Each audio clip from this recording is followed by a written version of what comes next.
اور اس کے چلنے کی جگہ دور و دراز تک پھیلا دی۔ پھر اس ہوا کو مامور کیا کہ وہ پانی کے ذخیرے کو تھپیڑے دے اور بحر بے کراں کی موجوں کو اچھالے۔ اس ہوا نے پانی کو یوں متھ دیا جس طرح دہی کے مشکیزے کو متھا جاتا ہے، اور اسے دھکیلتی ہوئی تیزی سے چلی جس طرح خالی فضا میں چلتی ہے۔ اور پانی کے ابتدائی حصے کو آخری حصے پر اور ٹھہرے ہوئے کو چلتے ہوئے پانی پر پلٹانے لگی، یہاں تک کہ اس متلاطم پانی کی سطح بلند ہو گئی اور وہ تہ بتہ پانی جھاگ دینے لگا۔ اللہ نے وہ جھاگ کھلی ہوا اور کشادہ فضا کی طرف اٹھائی اور اس سے 7 آسمان پیدا کیے۔ نیچے والے آسمان کو رکی ہوئی موج کی طرح بنایا اور اوپر والے آسمان کو محفوظ چھت اور بلند عمارت کی صورت میں اس طرح قائم کیا کہ نہ ستونوں کے سہارے کی حاجت تھی، نہ بندھنوں سے جوڑنے کی ضرورت۔ پھر ان کو ستاروں کی سج دھج اور روشن تاروں کی چمک دمک سے آراستہ کیا، اور ان میں زو پاس چراغ اور جگمگاتا چاند رواں کیا جو گھومنے والے فلک، چلتی پھرتی چھت اور جنبش کھانے والی لوح میں ہے۔ پھر خداوند عالم نے بلند آسمانوں کے درمیان شگاف پیدا کیے اور ان کی وسعتوں کو طرح طرح کے فرشتوں سے بھر دیا۔ کچھ ان میں سربسجود ہیں جو رکوع نہیں کرتے، کچھ رکوع میں ہیں جو سیدھے نہیں ہوتے، کچھ صفے باندھے ہوئے ہیں جو اپنی جگہ نہیں چھوڑتے، اور کچھ پاکیزگی بیان کر رہے ہیں جو اکتاتے نہیں۔ نہ ان کی آنکھوں میں نیند آتی ہے، نہ ان کی عقلوں میں بھول چوک پیدا ہوتی ہے، نہ ان کے بدنوں میں سستی و کاہلی آتی ہے، نہ ان پر نسیان کی غفلت طاری ہوتی ہے۔ ان میں کچھ تو وحی الہی کے امین، اس کے رسولوں کی طرف پیغام رسانی کے لیے زبان حق اور اس کے قطعی فیصلوں اور فرمانوں کو لے کر آنے جانے والے ہیں۔ کچھ اس کے بندوں کے نگہبان اور جنت کے دروازوں کے پاسبان ہیں۔ کچھ وہ ہیں جن کے قدم زمین کی تہ میں جمے ہوئے ہیں اور ان کی گردنیں بلند ترین آسمانوں سے بھی باہر نکلی ہوئی ہیں، اور ان کے پہلو اطراف عالم سے بھی آگے بڑھ گئے ہیں۔ ان کے شانے عرش کے پایوں سے میل کھاتے ہیں۔ عرش کے سامنے ان کی آنکھیں جھکی ہوئی ہیں اور اس کے نیچے اپنے پروں میں لپٹے ہوئے ہیں، اور ان میں اور دوسری مخلوقات میں عزت کے حجاب اور قدرت کے سرا پردے حائل ہیں۔ وہ شکل و صورت کے ساتھ اپنے رب کا تصور نہیں کرتے، نہ اس پر مخلوق کی صفتیں طاری کرتے ہیں، نہ اسے محل و مکان میں گھرا ہوا سمجھتے ہیں، نہ اشباہ و نظائر سے اس کی طرف اشارہ کرتے ہیں۔ پھر اللہ نے سخت و نرم اور شیریں و شورہ زار زمین سے مٹی جمع کی، اسے پانی سے اتنا بھگویا کہ وہ صاف ہو کر نتھر گئی، اور تری سے اتنا گوندھا کہ اس میں لس پیدا ہو گیا۔ اس سے ایک ایسی صورت بنائی جس میں موڑ ہیں اور جوڑ، اعضاء ہیں اور مختلف حصے۔ اسے یہاں تک سکھایا کہ وہ خود تھم سکی، اور اتنا سخت کیا کہ وہ کھنکھنانے لگی۔ ایک وقت معین اور مدت معلوم تک اسے یوں ہی رہنے دیا۔ پھر اس میں روح پھونکی تو وہ ایسے انسان کی صورت میں کھڑی ہو گئی جو قوائے ذہنی کو حرکت دینے والا، فکری حرکات سے تصرف کرنے والا، اعضاء و جوارح سے خدمت لینے والا اور ہاتھ پیروں کو چلانے والا ہے، اور ایسی شناخت کا مالک ہے جس سے حق و باطل میں تمیز کرتا ہے، اور مختلف مزوں، بوؤں، رنگوں اور جنسوں میں فرق کرتا ہے۔ خود رنگا رنگ کی مٹی اور ملتی جلتی ہوئی موافق چیزوں اور مخالف ضدوں اور متضاد خلطوں سے اس کا خمیر ہوا ہے، یعنی گرمی، سردی، تری اور خشکی کا پیکر ہے۔ پھر اللہ نے فرشتوں سے چاہا کہ وہ اس کی سونپی ہوئی ودیعت ادا کریں اور اس کے پیمانے وصیت کو پورا کریں جو سجدہ آدم علیہ السلام کے حکم کو تسلیم کرنے اور اس کی بزرگی کے سامنے تواضع و فروتنی کے لیے تھا۔ اس لیے اللہ نے کہا کہ آدم علیہ السلام کو سجدہ کرو۔ ابلیس کے سوا سب نے سجدہ کیا، اسے عصبیت نے گھیر لیا، بدبختی اس پر چھا گئی۔ اس نے آگ سے پیدا ہونے کی وجہ سے اپنے آپ کو بزرگ و برتر سمجھا اور کھنکھناتی ہوئی مٹی کی مخلوق کو ذلیل جانا۔ اللہ نے اسے مہلت دی تاکہ وہ پورے طور پر غضب کا مستحق بن جائے اور بنی آدم کی آزمائش پایہ تکمیل تک پہنچے اور وعدہ پورا ہو جائے۔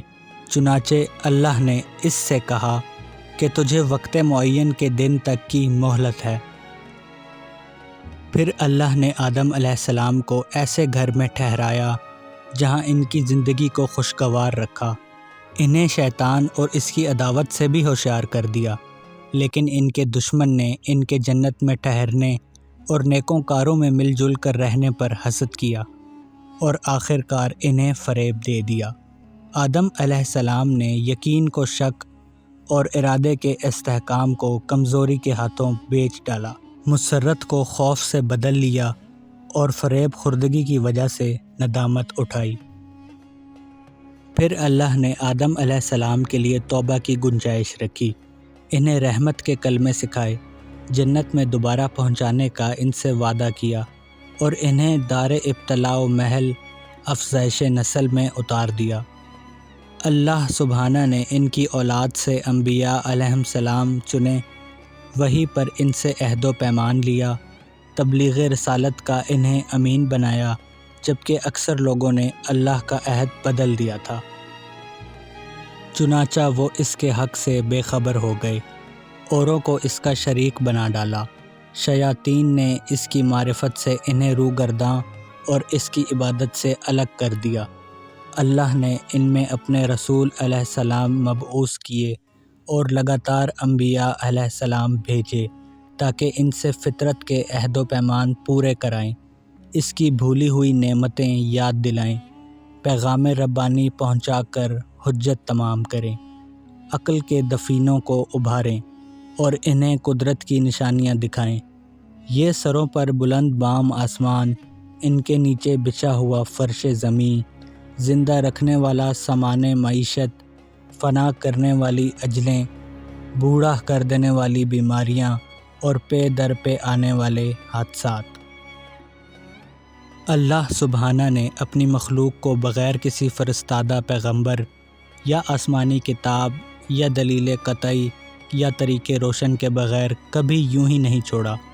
ایسے رسول جنہیں تعداد کی کمی اور جھٹلانے والوں کی کثرت درماندہ و عاجز نہیں کرتی تھی۔ ان میں کوئی سابق تھا جس نے بعد میں آنے والے کا نام و نشان بتایا، کوئی بعد میں آیا جسے پہلا پہنچوا چکا تھا۔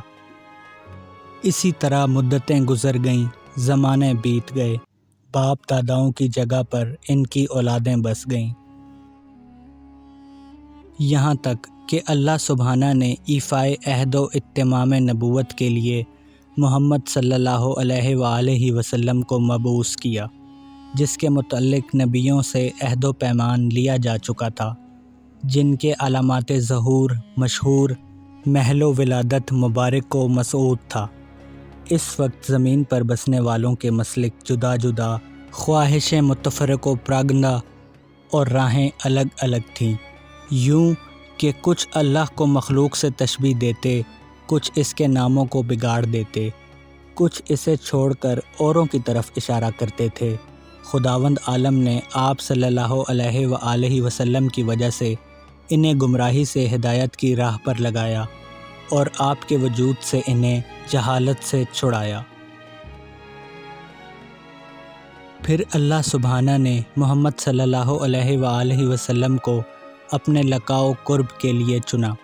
اپنے خاص انعامات آپ صلی اللہ علیہ وآلہ وسلم کے لیے پسند فرمائے اور دار دنیا کی بود و باش سے آپ صلی اللہ علیہ وآلہ وسلم کو بلند تر سمجھا اور زحمتوں سے گھری ہوئی جگہ سے آپ کے رخ کو موڑا اور دنیا سے باعزت آپ صلی اللہ علیہ وآلہ وسلم کو اٹھا لیا۔ حضرت تم میں اسی طرح کی چیز چھوڑ گئے جو انبیاء علیہ السلام اپنی امتوں میں چھوڑتے چلے آئے تھے، اس لیے کہ وہ طریقے واضح اور نشان محکم قائم کیے بغیر انہیں یوں ہی بے قید و بند نہیں چھوڑتے تھے۔ پیغمبر صلی اللہ علیہ وآلہ وسلم نے تمہارے پروردگار کی کتاب تم میں چھوڑی ہے، اس حالت میں کہ انہوں نے کتاب کے حلال و حرام، واجبات و مستحبات، ناسخ و منسوخ، رخص و عزائم، خاص و عام، عبر و امثال، مقید و مطلق، محکم و متشابہ کو واضح طور سے بیان کر دیا، مجمل آیتوں کی تفسیر کر دی، اس کی گتھیوں کو سلجھا دیا۔ اس میں کچھ آیتیں وہ ہیں جن کے جاننے کی پابندی عائد کی گئی ہے، اور کچھ وہ ہیں کہ اگر اس کے بندے ان سے ناواقف رہیں تو مذائقہ نہیں۔ کچھ احکام ایسے ہیں جن کا وجوب کتاب سے ثابت ہے اور حدیث سے ان کے منسوخ ہونے کا پتہ چلتا ہے، اور کچھ احکام ایسے ہیں جن پر عمل کرنا حدیث کی روح سے واجب ہے لیکن کتاب میں ان کے ترک کی اجازت ہے۔ اس کتاب میں بعض واجبات ایسے ہیں جن کا وجوب وقت سے وابستہ ہے اور زمانہ آئندہ میں ان کا وجوب برطرف ہو جاتا ہے۔